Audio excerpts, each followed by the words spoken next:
Hey guys, welcome to my channel. My name's Amanda and today I'm going to go over 10 budgeting tips to plan the wedding you've always wanted without breaking your budget and to avoid the stress and make the wedding planning process as fun and cost efficient as possible.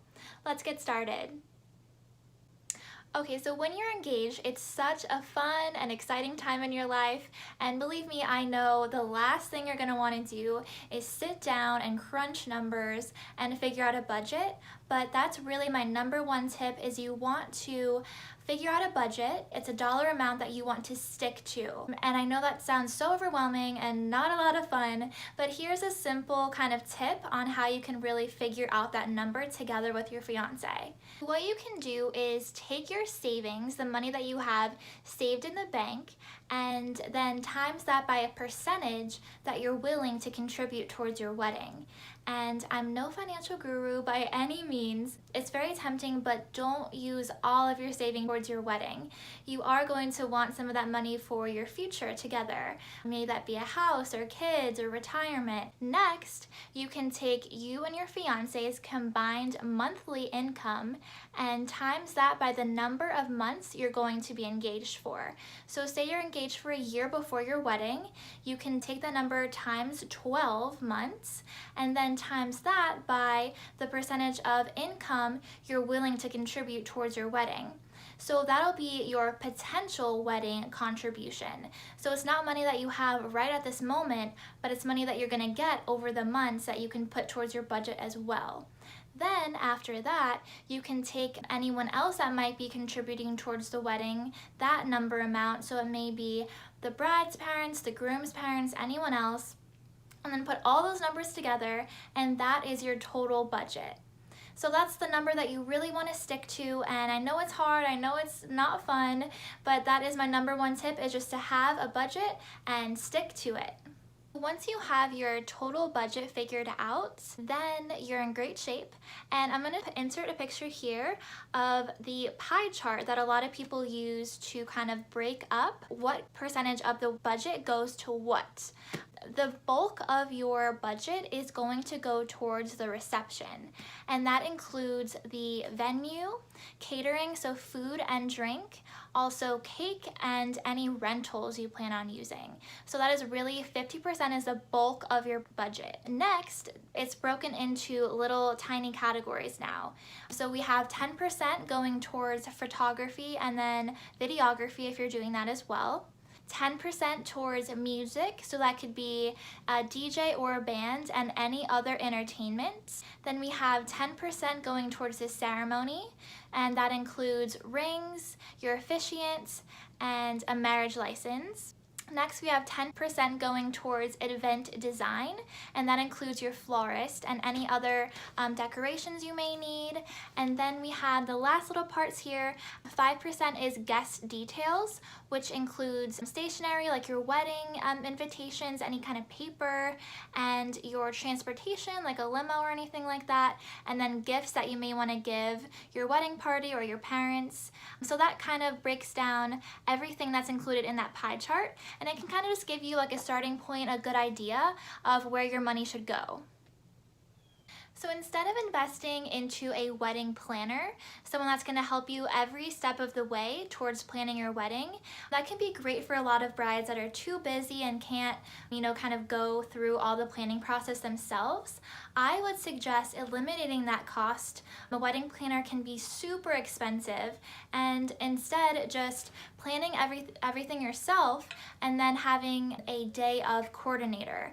So they're gonna be there and to help your day go by smoothly and not have everyone asking you what's going on with the timeline and everything like that. So you have someone kind of to help you through the day.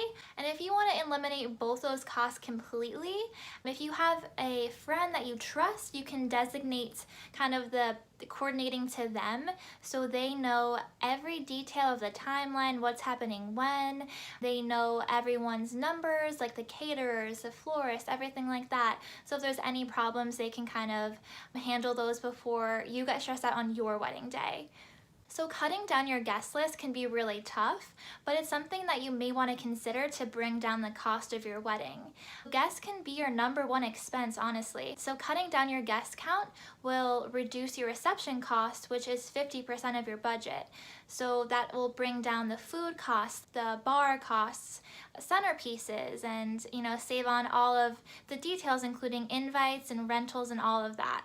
So cutting down the guest list can really decrease your budget overall. Next, I would really take into consideration the date and time of year you plan on getting married. So the peak season of weddings is typically June through September.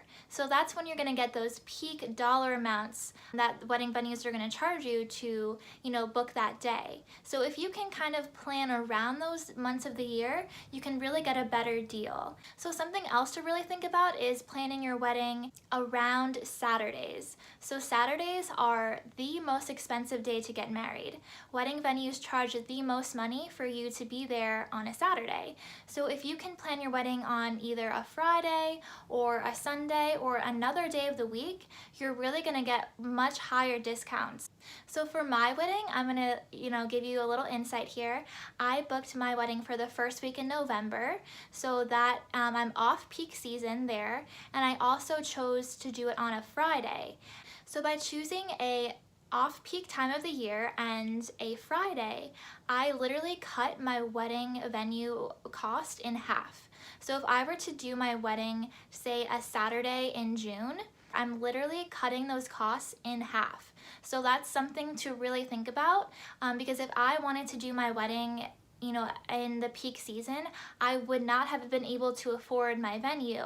And my venue is something that I'm so in love with, and I'm so excited to be getting married there. If there's a wedding venue you absolutely love, but you think is just way out of your budget, really go there and see if there's something that you could work out. An off-peak season, an off-peak day of the week, it could really save a lot of money, and you can really book that venue that you are so obsessed with. That's something that I did, and I'm really glad I did that. Consider an afternoon or brunch reception. This can really cut down a lot of your costs. Vendors typically give you a discount for any daytime functions, as well as the cost of the food is going to go down significantly as well. If you think about it, a brunch type meal is going to be less expensive than like a dinner time filet mignon, say. So that's really going to cut down your costs. Also, you're going to have mimosas, which first of all sounds amazing, but that's going to cut down your bar costs, because people usually tend to drink less during the day than they would at a nighttime function. So one of the biggest costs of your wedding is going to be food and drink. It's just unavoidable. That just really adds up. So instead of doing like a 5-course meal, you can consider doing just like a 3-course meal, and that can cut down costs a lot. Another thing to think about is the bar cost. That's going to be another significant part of your budget. So if you can't afford to do, the top shelf liquor, maybe consider just doing beer and wine instead. The one thing I will say is try to avoid doing a cash bar, just because that's something that guests really will notice, and they'll, kind of think back on your wedding like, oh, I had to spend a lot of money on the drinks. So avoid that at all costs. If you can't afford the full bar package, just do beer and wine. That could definitely suffice and cut down a lot of money. So something that I'm big on is doing DIYs. If I can do it myself, I know it's going to be significantly cheaper than if I hired someone to do it. So I think it's really fun, and I'm enjoying doing that so far. I also do have some tutorials of things I've done linked below, so you can go ahead and check those out if you're interested. So I didn't necessarily think this would be a big part of my budget, but flowers can be so expensive. So a tip that I have is to really consider the season you're getting married in, and really look up what flowers are in season during that time, and just stick to those flowers. Because your florist really can get you any kind of flower you want, but if you want like some kind of exotic flower that's not in season during the time you're getting married, you're gonna pay a lot more money for that. So just consider what time of year you're getting married. So I'm getting married in the fall, so I'm gonna stick with fall flowers, and that's gonna save me a lot of money. I think it's really important to sit down with your fiance and consider what's important to both of you in your wedding, because it's really, when it comes down to it, it's your day together. It's whatever you want it to be, whatever you want to make it. So consider what factors are most important to you as a couple. Something that is really important to me and my fiance is the photographer. So that's something to us that's worth the splurge. We really want to look back on our pictures and have no regrets, just have them be beautiful snapshots of that day. Something that's important to me that may not be as important to you is the dress. I really want to wear the dress of my dreams, and so I'm willing to spend a little bit more money on that. But if that's not important to you, I've seen dresses that are so gorgeous under the $1,000 price point, as well as even a couple of $100s, and no one's gonna know the difference. So if that's something that you're willing to, kind of cut down on, it's a great way to save money. Okay guys, so there you have it. Those are my tips. Those are tips that I'm going to be using myself to save money on my wedding, but I really do think that you should have the wedding of your dreams. So these are just ways that can help get you there. If you don't have, the huge budget to spend, these are just the little tips that kind of cut down on some parts of the day and still have the wedding that you've always dreamed of. So if you guys plan on using any of these tips, please leave it in the comments below. I love to hear about it. Also, please subscribe for more wedding content to come. Thanks for watching. Bye everyone.